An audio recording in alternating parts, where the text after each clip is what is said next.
తెలంగాణ ప్రభుత్వానికి పోలీసులు కొమ్ము కాస్తున్నారని ఆరోపించారు మాజీ మంత్రి హరీష్ రావు. బీఆర్ఎస్ నేతలపై కాంగ్రెస్ నేతలు దాడులు చేస్తుంటే వాటిని ప్రశ్నించిన వారిపై పోలీసులు అక్రమ కేసులు పెడుతున్నారని ఫైర్ అయ్యారు.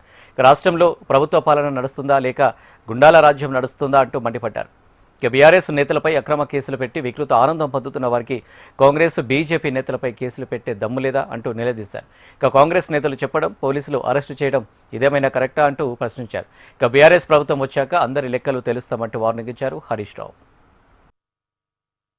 ప్రజాస్వామ్య పద్ధతుల్లో ఎన్నికల్లో గెలవలేక పోలీస్ లాఠీలతోని అక్రమ కేసులతోని ఇవాళ గెలవాలనేటువంటి ప్రయత్నం కాంగ్రెస్ పార్టీ చేసింది.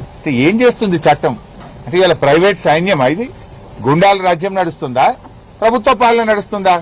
శివధర్ రెడ్డి గారు, మీరంటే గౌరవం ఉండే, కానీ గత కొంతకాలంగా ఈ రాష్ట్రంలో జరుగుతున్న పరిణామాలు ఇది పోలీసులకు మచ్చదిస్తున్నారు, పోలీసుల యొక్క విలువ దెబ్బతీస్తున్నారు, చట్టాన్ని యొక్క మీద ప్రజల గౌరవాన్ని దెబ్బతీసే విధంగా మీ చర్యలు ఉన్నాయి.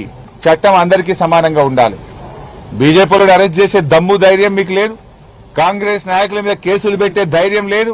ఎంతసేపు బీఆర్ఎస్ వాళ్ళ మీద అక్రమ కేసులు పెట్టి మా వాళ్ళని అరెస్ట్ చేసి ఏంది ఈ వికృత ఆనందం ఏం పొందుతున్నారు మీరు? పైనుంచి ఎవడో చెప్పిండంటే వాడు ఎవడు మిమ్మల్ని కాపాడలేడు.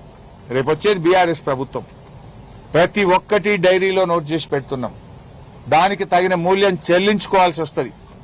ఎవరు చట్టాన్ని అతిక్రమించినా, చట్టాన్ని చేతిలోకి తీసుకున్నా, అక్రమ కేసులు పెట్టినా, దుర్మార్గంగా వ్యవహరించినా ఎవరిని కూడా వదిలిపెట్టము.